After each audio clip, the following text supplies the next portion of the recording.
people should fucking stop complaining. Right. People should figure out who the fuck they are. Good call. People should not listen to America propaganda of fixing the shit they suck at. They should be tripling down on what they're good at. They should be competent in certain areas, but you're not gonna become Beyonce or, you know, like your bone structure is a certain way. Like you're not gonna solve everything. Your IQ can get a little bit better, but don't worry about the incremental. Figure out what you fucking puts you on fire and you're halfway decent at. If you're lucky enough right now to be listening and you're good at what you like, become tunnel fucking vision.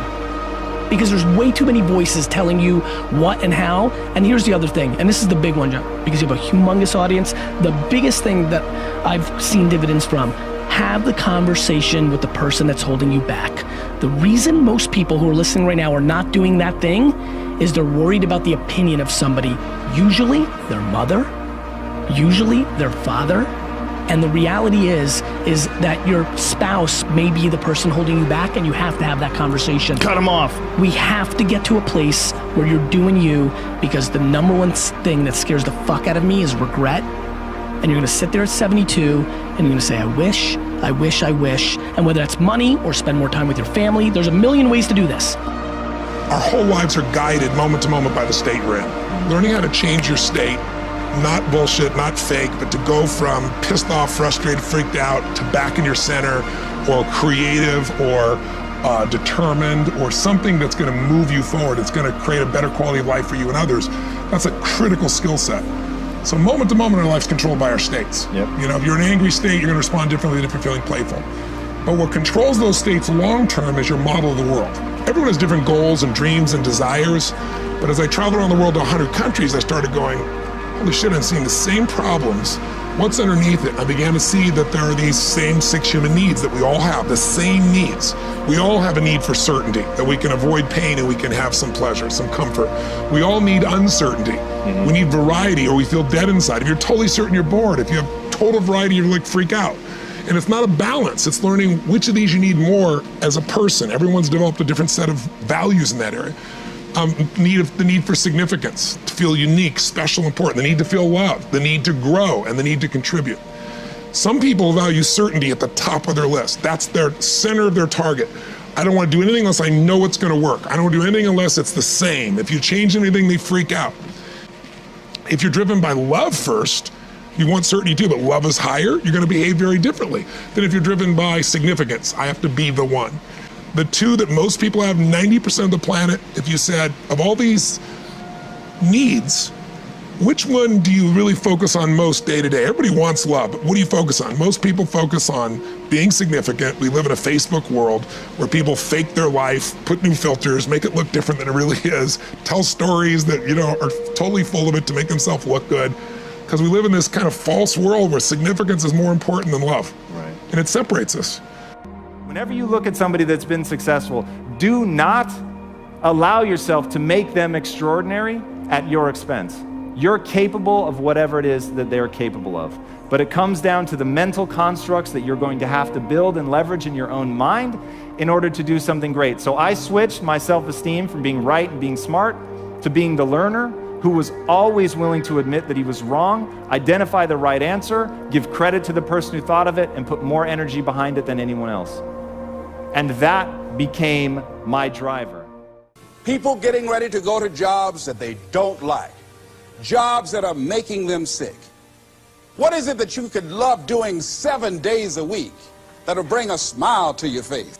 You've got to start saying yes to your life. You've got to start saying yes to your dreams, yes to your unfolding future, yes to your potential. You know, every year I used to say, this is my year. But ladies and gentlemen, one good year won't be enough for me. How many of you can use a good decade? Raise your hands, please. Fantastic. All right, now, here's what I want to do. I want to share with you how you can begin to make this your decade. How many of you know within yourself, if you ask yourself the question, have I done all that I'm capable of doing or being and living up to my potential? How many of you have to really answer, no, I have not done all that I can do? Raise your hands, please. Okay, very good. Now, here's what we know. That people don't do what they know in life, but what they do is they operate within the context of the vision they have of themselves. So what I want to share with you is how to begin to get a larger vision of yourself and how to begin to make this your decade. Because in order to do that, it's going to be very challenging. It's going to require a lot of work on your part, an ongoing process of personal and professional self-mastery. And it's going to require that you begin to see yourself worthy of the requirements in terms of effort, in terms of commitment, in terms of action, in terms of preparation, or whatever it is that you need to do in order to take your life where you want to take it. So one of the first things I ask you to do is I want you to look at your life right now and think about something that's important to you, something that gives your life a sense of value. Think about something that you'd like to have, or something you'd like to create for you or your family or for society. I want you to hold this thought in mind. Now, one of the first things I want you to do is don't worry about the inner conversation that you're going to have. Don't worry about how you're going to do it. That's going to come. You're going to develop a plan of action. You will find the way. You'll become the kind of person that can attract the people, the resources, and everything you need in order to make that become reality. But I want you to be mindful of your inner conversation. I remember once I was sitting in an audience and Zig Ziglar, who I consider one of the greatest motivational speakers on the planet, he was giving a speech. And I was out in the audience and I saw him going back and forth, and within myself I said, I'd like to do that. I can do that. And I leaned over to the guy next to me. I said, how much do they pay him to do that? And he said, $5,000. I said, I know I can do that. And I admired him. And then on the way home, when I was driving from Tampa, Florida, back to Miami, Florida, my inner conversation kicked in. And it said, Les Brown, you can't do that. You don't have a college education. Les Brown, you can't do that. You don't have the money. You don't have the contacts. You've never worked for a major corporation. What makes you think that you can make more in 1 hour talking than you've made working for a whole month? Now, I want to ask you a question. How many of you have ever thought about something you wanted to do and you talked you out of it? Raise your hand, please. That inner conversation, ladies and gentlemen, is the reason that most people take their greatness, take their ideas to the graveyard with them. You know, the wealthiest place on the planet, a minister said recently, and it was so true, is not the gold mines in the various areas of the world or the diamond mines. The wealthiest place on the planet is the graveyard. Because in the graveyard we will find inventions that we never ever were exposed to. Ideas, dreams that never became reality, hopes and aspirations that were never acted upon. Because most people allow that inner conversation, for whatever reason, to keep them from ever pursuing their goals. So let us begin to look at what's required in order to make this our decade. Why is it that most people don't ever reach their goals or live up to their true potential? One is fear. And there are only two kinds of fears that we're born with: the fear of falling and the fear of a loud sound. All other fears we learn, like the fear of failure. The next is the fear of success. That's one of the major challenges I had to deal with. I was working on a major project, and after it began to grow and it was extremely successful, I panicked and I walked away from it and gave it to someone else because I didn't believe that I could handle it. The other thing that keeps most people from reaching their goals is that a lot of people become comfortable. They stop growing. They stop wanting anything. They become satisfied. They stop looking at ways in which they can improve themselves. They stop putting things in front of them. I was reading something by a great man, George Bernard Shaw, and he said something to the effect that to have succeeded is to have finished one's business on earth. Like the male spider who is killed by the female spider the moment he has succeeded in his courtship. And he goes on to say, I like a state of continual becoming with a goal in front and not behind. I remember after giving a speech at a major corporation, a gentleman came up to me who was up in years, and he said, you know, that's real great motivation for you young guys, but I've done all my work. There's nothing else for me to do. I said, oh yes, you've got a lot to give. You have a lot to offer. The fact that you're still here means that your business is not through yet. The other thing that keeps us from reaching our goal is not feeling worthy. That's where a lot of people get stuck. Because see, when you don't feel worthy of your goal, you will begin to unconsciously engage in self-destructive behavior, like procrastinating, constantly putting things off, squandering your time, and that's what life is made of. Something else that keeps us from reaching our goal, and that is many times because we spend so much time complaining and blaming everybody or everything. I'm reminded of a friend of mine who talked about the fact that one day he was walking by this house and some people were sitting on a porch, and there was a dog on the porch, and this dog was just moaning and groaning. So he was curious, and he asked the owner, he said, "Why is this dog moaning and groaning?" And the owner said, "Because he's laying on a nail." He said, "Well, why doesn't he get off?" He said, "It's not hurting bad enough for him to get off." How many of you know people who moan and groan and complain about life all the time, all right? They might moan and groan about their job. "I'm sick of this job. I'm sick of you." And they just moan and groan and complain all the time and never do anything about it. They haven't got to the point where they're sick and tired of being sick and tired. They just have enough energy to complain about it, and they consider that, in fact, they believe that that's equivalent to doing something about it, just complaining. No, that can't get you where you want to go. That cannot create your reality for you. The other thing that keeps most people from realizing their true greatness and their true potential, circumstances, their environment. There are many people who believe because of where they're born, because of the area where they are in life and where they find themselves, that's all they know. Given my circumstances, ladies and gentlemen, I shouldn't be doing what I'm doing right now. See, I know something about you, even not knowing you, that you've got greatness within you. You have the ability to do things that you can't even begin to imagine. You have talents and skills in you that you haven't even begun to reach for yet. No one could have convinced me, given my circumstances, given my background, that I would be doing what I'm doing right now. I was born in Liberty City on a floor on 62nd Street, my twin brother and me. When we were 6 weeks of age, we were adopted. When I was in 5th grade, I was identified as EMR, labeled educable mentally retarded, and put back from the 5th grade into the 4th grade, and stayed in that category until I got out of high school. I have no college training, but here's what happened. I had an intervention in my life. A man who saw something in me at a time that I did not see something in myself. I never forget being in his class one day waiting on a friend of mine who was there to rehearse for a play. He did not show up, and he asked me to go up to the board and write something on the board. And I said, "I can't do that, sir." He said, "Why not?" I said, "Well, I'm in a special education class." He said, "What do you mean?" I said, "Go up to the board and write what I'm about to tell you." I said, "I can't do that, sir." "Why not?" "I'm educable mentally retarded." And he came from behind his desk. He said, "Don't ever say that again. Someone's opinion of you does not have to become your reality." And that changed my life. It was Oliver Wendell Holmes who said that once a person's mind is expanded with an idea or a concept, it can never be satisfied to going back to where it was. So some of you are going to experience a breakthrough. Some of you are going to go back and look at your dreams and brush them off. Some of you are going to begin to look at yourself and say, "Hey, look here, I know I have not done all that I can do." Whatever goal that you have in mind, I want that to be a goal that will challenge you, something that will make you stretch. It was Osborne who said, unless you attempt to do something beyond that which you've already mastered, you will never grow. What is it that you looked at some point in time and you decided that you couldn't do it, that you talk yourself out of it?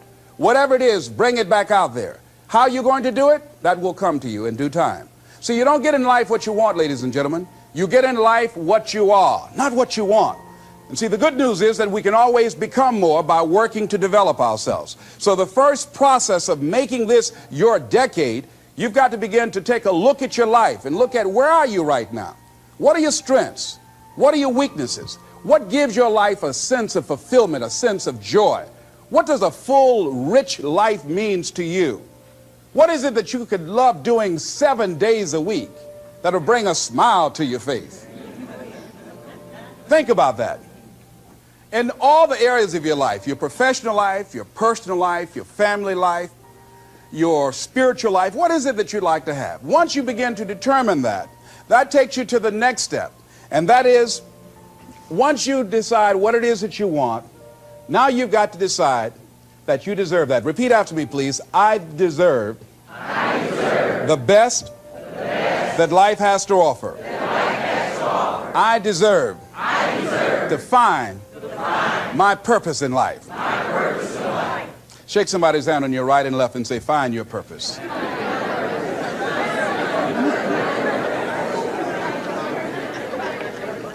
Do you know by actively pursuing your purpose, it could perhaps extend your life? The number one killer in this country of all the diseases we have, heart disease. That's the number one killer. And if you ask most people, when is it that the majority of people have their first major heart attack? Some people will tell you as a result of obesity, or smoking cigarettes, or high cholesterol, or high blood pressure. And all of those are contributing factors. However, the truth of the matter is that most people don't realize that the majority of people suffer their first major heart attack on Monday morning between 8 a.m. and 9 a.m. People getting ready to go to jobs that they don't like, jobs that are making them sick. You see, when you're not pursuing your goal, you are literally committing spiritual suicide. When you have some goal out here that you're stretching for and reaching for that takes you out of your comfort zone, you'll find out some talents and abilities you have that you didn't know you have. I started speaking just to elementary school kids because I knew they didn't know what I was talking about. And they gave me all kind of standing ovation. We like you, yeah. Then I graduated up to junior high school and then to senior high school and then to various community groups and church groups and civic associations and then to colleges and to businesses. Now I'm traveling across the country and then traveling nationally and internationally. But I never would have discovered what I'm able to do right now if I wasn't willing to take a chance. And you've got to be willing to do that. You've got to believe in yourself. I was doing work for a major corporation and they were having a major downsizing. It's just another terminology for major firings. And so the people that were working there, they approached them and said, listen, you are eligible for early retirement. We will give you a buyout package of $300,000 if you take it within this time frame. However, after this time frame, when we have the downsizing, you might be among the people cut and you will lose all of the benefits that we're talking about right now, and the most you can get is 2 weeks severance pay. Ladies and gentlemen, only 50% of the people that were eligible took this. Let me tell you something. If I'd been there, I'd have gone to ask for your check. Listen, Marvin told me to get his check. He's home with his mama.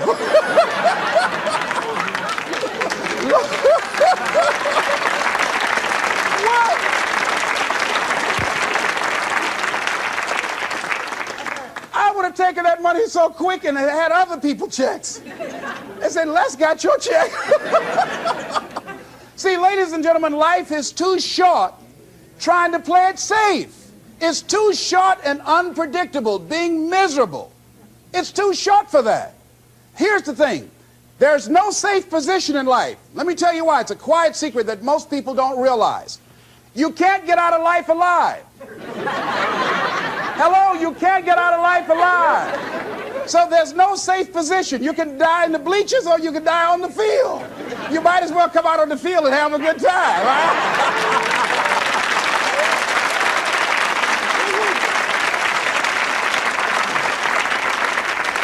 So if you want to make this your decade, you've got to decide to be bold.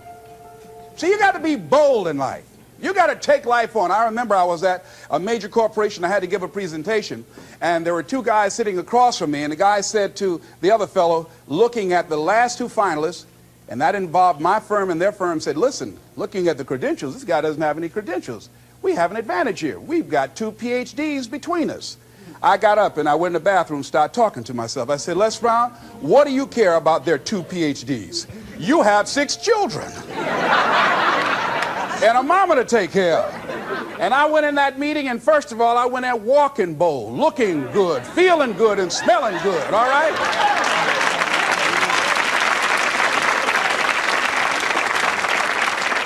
And I sat across that table and we started negotiating, and I operated in a spirit of absolute certainty. I looked at them as if the only reason that they were born was to give me that contract. They survived 1 out of 9 million sperms to carry out this transaction. And I got the contract. Hello.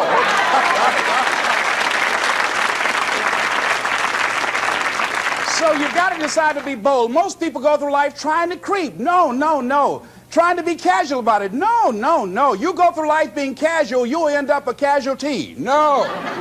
You've got to be bold in life. You've got to take life on. Now here's something else. You must be positive. See, a lot of people, when things don't happen when they want it to happen, they become negative. And they turn out and start projecting a lot of negative energy. No, no. You've got to make a conscious, deliberate, determined effort to be positive. Because see, when you know within yourself things are going to work out for you, when you know within yourself that some way, somehow, you're going to make it, and these are just some of the hoops you've got to flip through in order to get there, it's okay. Have a friend who went to get a job, and the people didn't hire him. He was so negative. Well, hey, to hell with you then. Wait a minute. They just don't have a job today. Don't burn your bridges behind you. Don't talk about the guy's mama. Come on. All right? Oh. Now, here's the last thing. If you want to reach your goal and have a competitive edge, you've got to be hungry. A lot of people love me to tell this story. When I got out of school, you know, my first major goal was to buy my mother a home, and my hero in broadcasting was Paul Harvey, and I wanted to become involved in broadcasting, and I loved the disc jockeys that were on the air, and I wanted to become a disc jockey. And Mr. Washington said something to me that I'll never forget, who was my mentor in high school. Repeat this. Whitney Young is his quote. It's better to be prepared, for an opportunity, and not have one, than to have an opportunity and not be prepared. See, so I started working to develop my communication skills and expand my vocabulary. I started visualizing myself being a disc jockey. I saw myself on the air having a talk show and playing records and people listening to me. That was my vision. That was my dream. I held that in mind constantly. And I would practice all the time. Practice makes what? Perfect. Absolutely not. Just dislodge that from your mind. Practice only makes improvement. Perfection doesn't exist. They need to take it out of the dictionary. It doesn't exist. Practice only makes improvement. You can always better your best. You have not done your best work yet. As long as you're here, you have a chance to transcend yourself. So don't believe in perfection. It doesn't exist. It only makes improvement. So I would practice every day. And finally, I went over to this radio station, asked a guy for a job named Mr. Butterwall, and I said, how you doing, sir? I'd like to get a job. I was working on Miami Beach at the Fontainebleau Hotel at the time. The Jackie Gleason and the June Taylor dances were famous. And my favorite program on television, most people would not remember, John Beresford Tipton. Hi, my name is Michael Anthony. I have a check for $1 million. How many of you remember that program, all right? The Millionaire, that was my favorite program on television, you know. So this is my fantasy, you know, and every time we would drive from Miami Beach, I would fantasize, oh, that's the house. When I get my million, I'm going to buy my mother that home over there. So that's my fantasy. So I went up to Mr. Butterball, and he said, do you have any radio experience? I said, no, sir. You have any background in journalism? I said, no, sir. I said, but I can never get experience if you don't give me the opportunity. I've been practicing a lot, sir. He said, I'm sorry, we don't have any job for you. I said, thank you, sir. He didn't know my reasons for being there. My reason, I wanted to use radio as a means to earn the money to buy my mother a home. I went back to the radio station again. I said, how you doing, Mr. Butterball? My name is Les Brown. I know your name. Didn't I just see you here yesterday? I said, yes, sir. I said, y'all have any jobs here? Didn't I tell you yesterday we didn't have any jobs? Yes, sir, but I thought maybe somebody got fired or resigned. I didn't know, sir. I went the next day. How you doing, Mr. Butterball? He said, yes. And I just didn't take it personal. How you doing? So y'all have any jobs here? Didn't I just tell you yesterday and the day before we didn't have any work? Well, I thought maybe somebody died, sir. I didn't know. I went the next day, showed up like nothing was wrong, like I saw him for the first time. How you doing, Mr. Butterball? Y'all having it? He said, boy, make yourself useful. Go get me some food. I said, yes, sir. See, many times when you want more, you've got to be willing to pay your dues. So I became their errand boy. I would get their lunch and their dinner and all kind of food for them. After a while, I would take the food to them in the control room, and I would not leave until they would ask me to, and I'd watch them working the controls, and I'd memorize their hand movements. And pretty soon, they would trust me with their cars to go pick up entertainers that came into town, entertainers like Sam Cooke, Donna Ross and the Supremes, the Four Tops and the Temptations. I would drive them all over Miami Beach in the disc jockeys' cars. I didn't have any driver's license, but I was driving like I had some.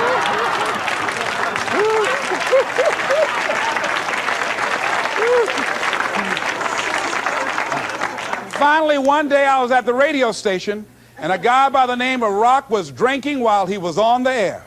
It was a Saturday afternoon. I was the only one there.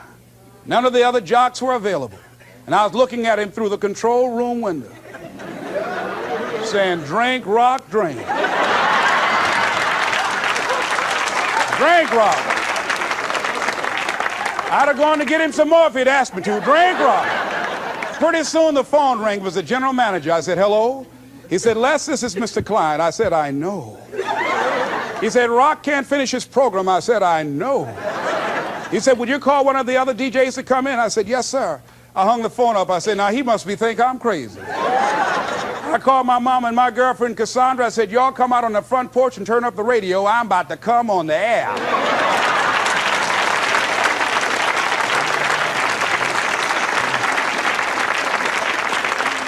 I waited for about 20 minutes and I called him back. I said, Mr. Klein, I can't find nobody. He said, young boy, do you know how to segue the records? I said, yes, sir. He said, go in there and don't say nothing here. I said, yes, sir. I couldn't wait to get behind those controls. I put the headphones on. I said, look out, this is me, LB, Triple P, Les Brown, your platter playing papa. There were none before me and there will be none after me. Therefore, that makes me the one and only. Young and single and love to mingle, certified, bona fide, indubitably qualified to bring you satisfaction, whole lot of action. Look out, baby, I'm your love man. I was hungry.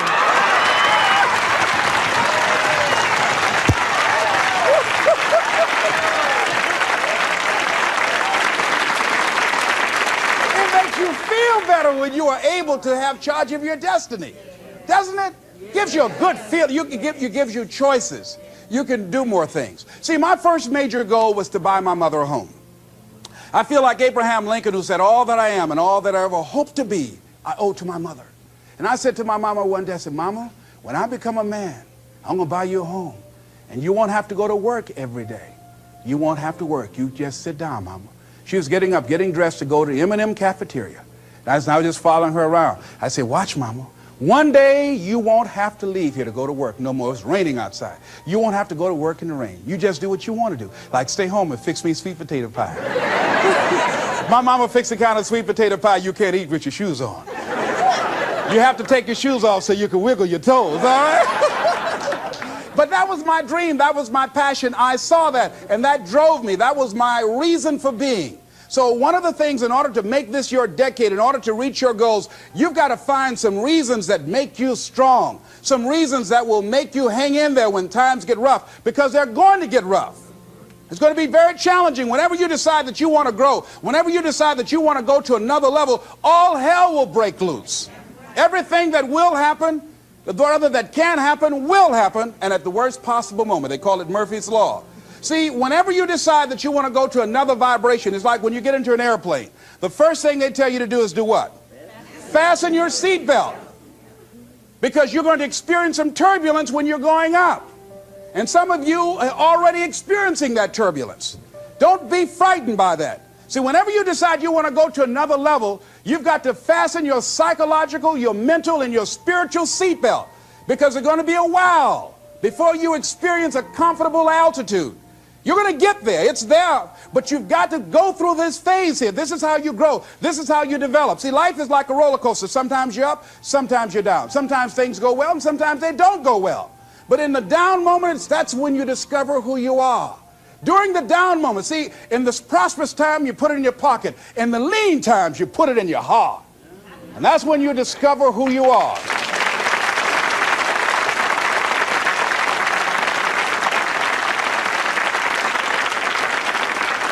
So find 5 reasons that empower you.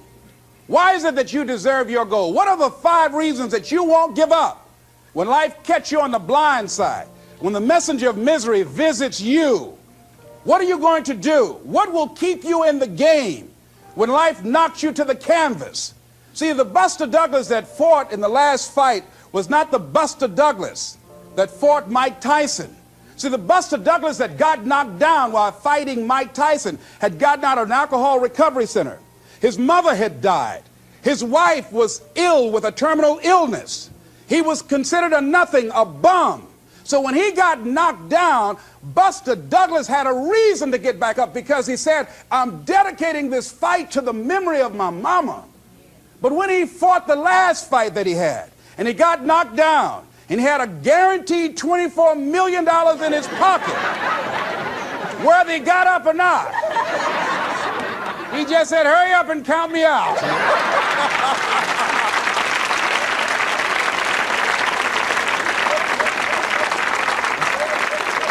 And I don't blame him. Why get hurt? I said, no, why'd you leave so soon? Somebody's about to get hurt, me. So you've got to have some reasons that when life knocks you down, and it's going to. Hello, it's going to knock you down.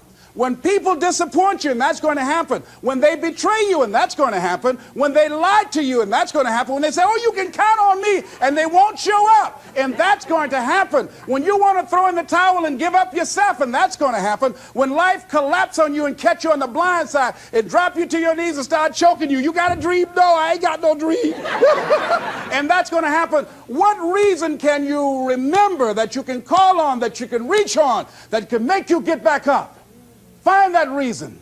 Because when life had knocked me down, I said, life, I'm doing this because I want to make my mama proud of me. I'm doing this because I want my children to have a better life than what I have. I'm doing this because all my life I've been told I'd be a loser, that I wouldn't make it. All my life I heard people say, Mamie, take them back to the welfare department. I'm doing this to make them alive. I believe, like Frank Sinatra, he said, the best revenge in life is massive success. I'm doing this so I can become massively successful. And with that kind of courage, with that kind of affirmation and reason to empower me, I got a saying that when life knocks you down, try and land on your back, because if you can look up, you can get up. All right?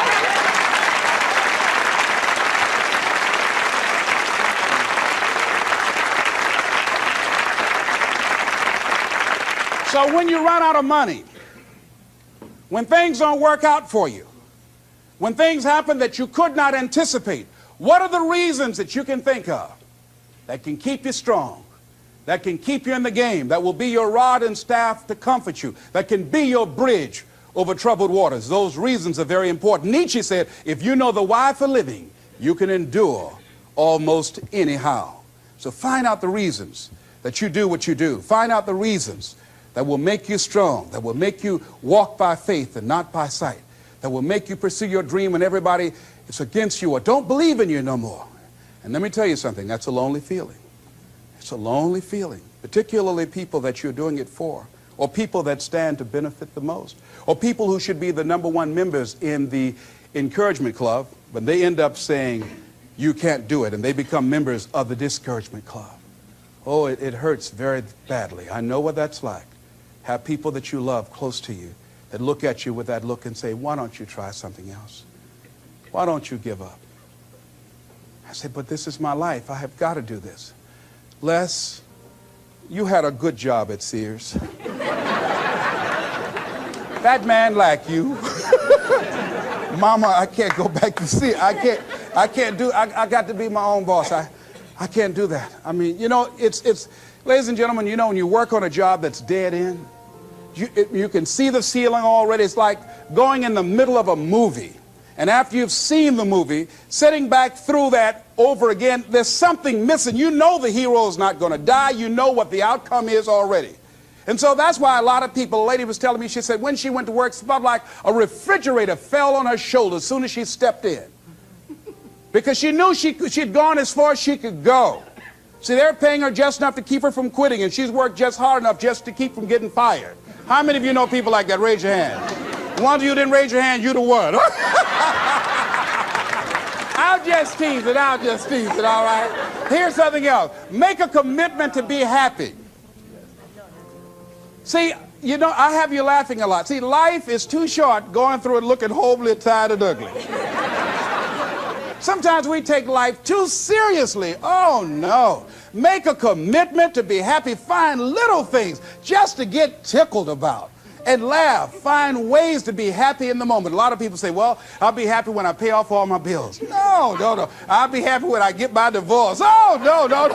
I'll be happy with the children gone. Oh, no. You want to be happy now. See, there are no guarantees. No one say you're going to be here 2, 3, or 4 years from now.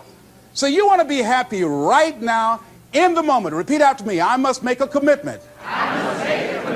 To be happy. Right now. Right now. Is all I got. Shake somebody's hand on your right and left and say, you deserve to be happy.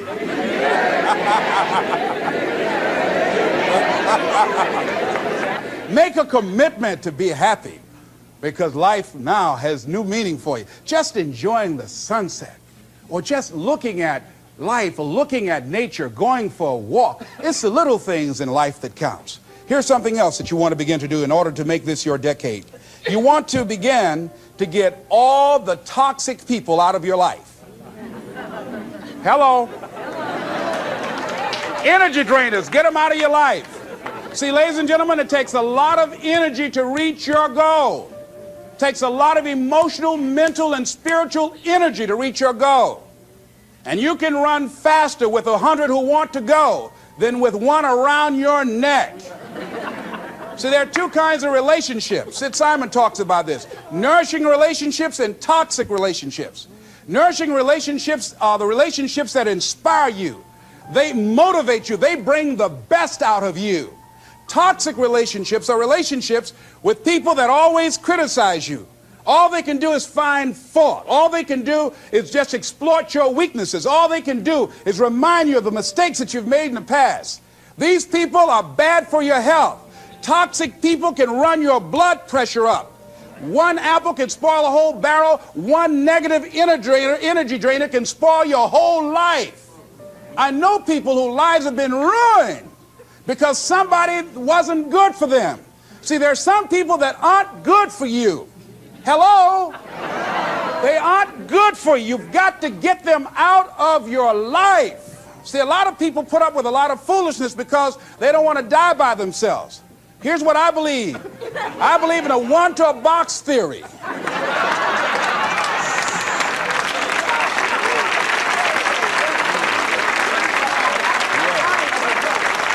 Ask this question of yourself. Make a list of who you communicate with most and ask yourself the question, what kind of person am I becoming because of this relationship? Is it helping me to grow mentally and emotionally and spiritually? Am I becoming a better person because of this relationship? Do they bring out the best in me? Do they inspire me? Do they encourage me to develop my greatness? Do they make me stretch? So you got to look at the people in your life and find out, what kind of person are you becoming because of that relationship? My mother used to say, birds of a feather flock together. You run around with losers, you will end up a loser. Unconsciously. Unconsciously, you will pick up their ways, you will pick up their habits, you'll pick up, most importantly, their attitude about life. If you're around cynical, negative people all the time, you will become cynical and negative. So you got to watch yourself. Many of us are living out the lives of other people, living out their conclusions, living out of their consciousness. The other thing is that you begin to looking at your life and looking at what it is that you want to achieve. Another crucial thing that you must do is align yourself with powerful people. Align yourself with people that can encourage you, people that can empower you, people that you can learn from, people that you can grow from. That's very important. See, if you have people around you that can contribute to your growth. When I wanted to become a speaker, I joined the National Speakers Association. I wanted to be around the Dr. Norman Vincent Peales, the Zig Ziglars, the Dwayne Dyers. I wanted to be around people that were doing what I wanted to do. I wanted to learn from them. And you want to do that too. You want to align yourself with people who think like you, people who dream like you, people who want more out of life, people that are stretching and searching and seeking some higher ground in life. As opposed to the majority of people. Somebody said, always strive to get on top in life because it's the bottom that's overcrowded. And see, you don't want to be on the bottom. See, it's easy to be on the bottom. It doesn't take any effort to be a loser. It doesn't take any motivation, any drive in order to stay down there on a low level. But it calls on everything in you, ladies and gentlemen. You have to harness your will to say, I'm going to challenge myself. Sometimes I have to pull myself out of bed and say, come on, Les. Things I know I should do, I don't do. Things I shouldn't do, I do. I found that the biggest enemy you have to deal with is yourself. There's an old African proverb that says, if there's no enemy within, the enemy outside can do us no harm. So think about that.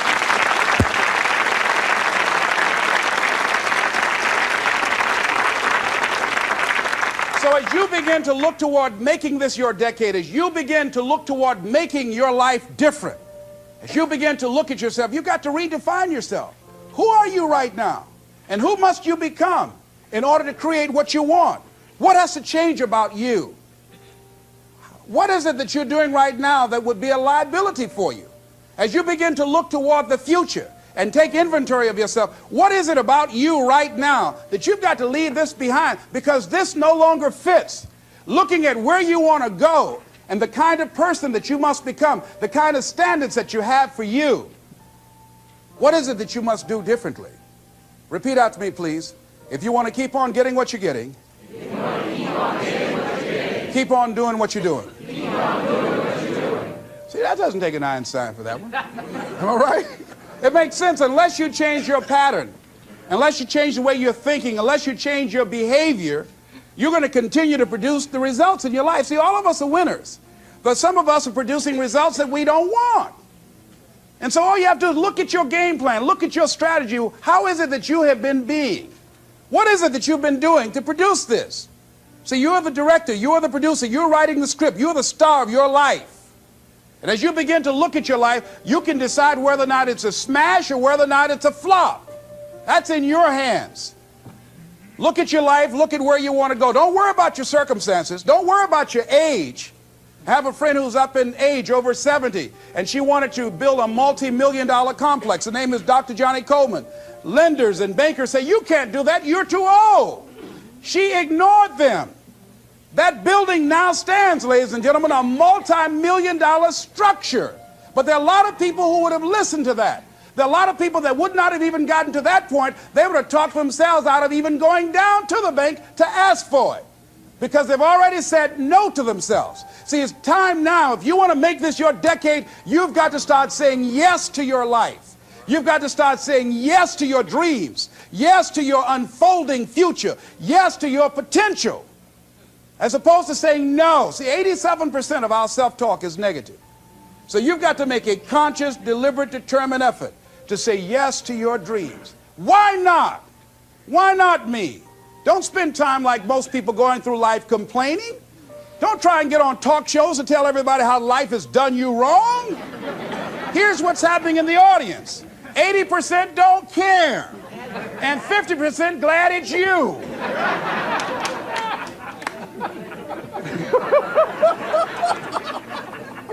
All right? So when you know that, you don't go around crying, oh, you know what they did to me? Who cares? Get away from me before they come back.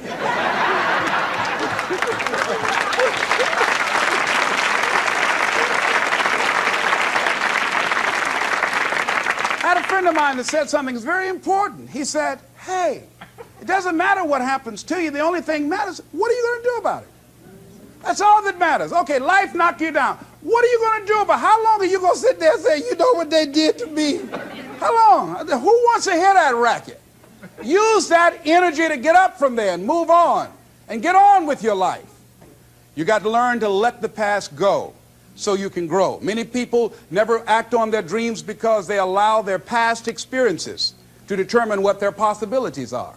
Whatever you've done in the past, that's not a reflection of your possibilities. That's just a reflection of your consciousness. That's just a reflection of your development and your growth.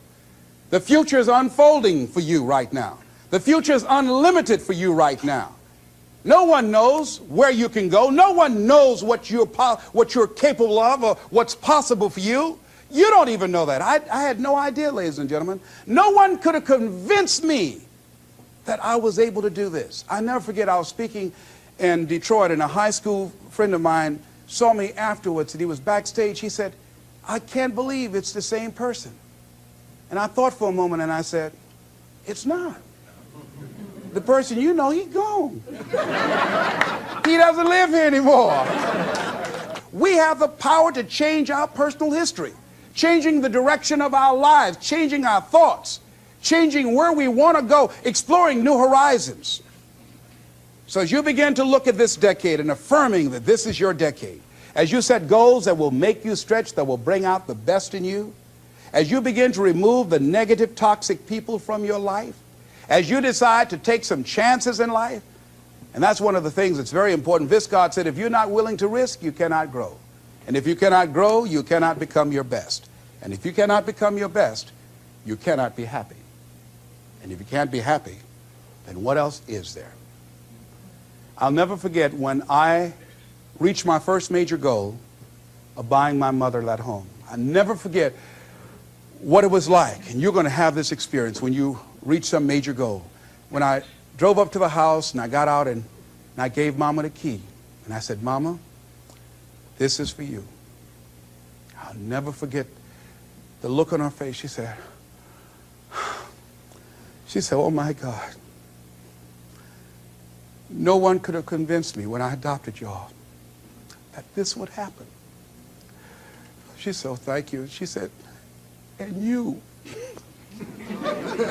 caused me so many damn problems.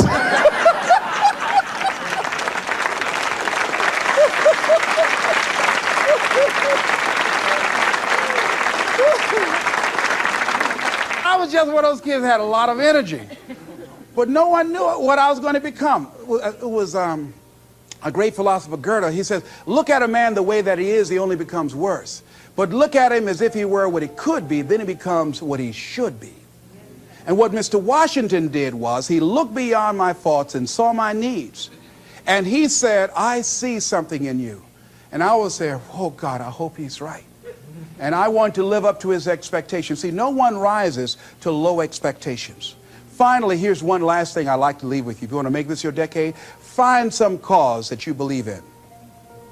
See, this is my profession, but my greatest joy in life is working with young kids. Every Monday, I fly up to Chicago to work with 600 young kids at Christ Universal Temple Church, working with them to develop a sense of purpose and direction with their lives. We develop a training program. If they're addicted to drugs or alcohol, we help them to get into a permanent recovery program.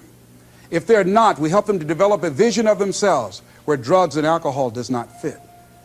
I love it when I go into the Cook County Jail and see the look on these young men's faces, the anger and the self-hatred. And then when we leave there, see the difference in them as we begin to touch a spark in them as Mr. Washington touched in me. And you cannot put a dollar price on that. That's my reason for being. What is it that you would like to give the planet? What is it that you'd like to leave here? See, someone paid a price for us to be here. I believe that we live in the greatest country in the world that gives us an opportunity to make a difference in life. We are blessed to have been dropped off on this part of the planet. A friend of mine was in Manila and saw a bumper sticker that said, Yankee, go home and take me with you. So as you begin to look at your life, decide, what kind of legacy do I want to leave? What kind of statement do you want to make with your life? What 3 things you want said when you die? What contribution do you want to make? I don't know what you want to do. I don't know what you want to achieve with your life. Here's what I know about you, and about you, and about you, and about you. That you have greatness within you. That you have things and gifts and talents that you've been bestowed with. That as you work consciously, making a conscious, deliberate, determined effort to cultivate and bring them out and develop a sense of purpose in knowing that your life can make a difference. And decide to make and leave a legacy with your life. I say to you that the planet will never be the same again because you showed up. As you begin to look toward the future and affirm that this is your decade, this is what I like to leave with you that I'm known by. It's become my motto. And it says simply this: what do you want to do? My goal is to be the best son that I can be to my mother. My goal is to be the best father that I can be to my children. And my goal is to create a drug-free America, be the best motivator that I can be. Whatever your goal is, this is what I like to leave with you. It says simply this, that if you want a thing bad enough to go out and fight for it, to work day and night for it, to give up your time, your peace, and your sleep for it, if all that you dream and scheme is about it, and life seems useless and worthless without it, and if you gladly sweat for it and fret for it and plan for it and lose all your terror of the opposition for it, and if you simply go after this thing that you want with all of your capacity, strength and sagacity, faith, hope, and confidence, and stern pertinacity, if neither cold poverty, famish, or gulf, sickness, or pain, of body and brain can keep you away from a thing that you want, if dogged and grim you besiege and beset it, with the help of God you'll get it. This is Mrs. Mamie Brown's baby boy, Leslie Calvin Brown, saying it's been a plumb pleasing pleasure as well as a privilege. Thank y'all here.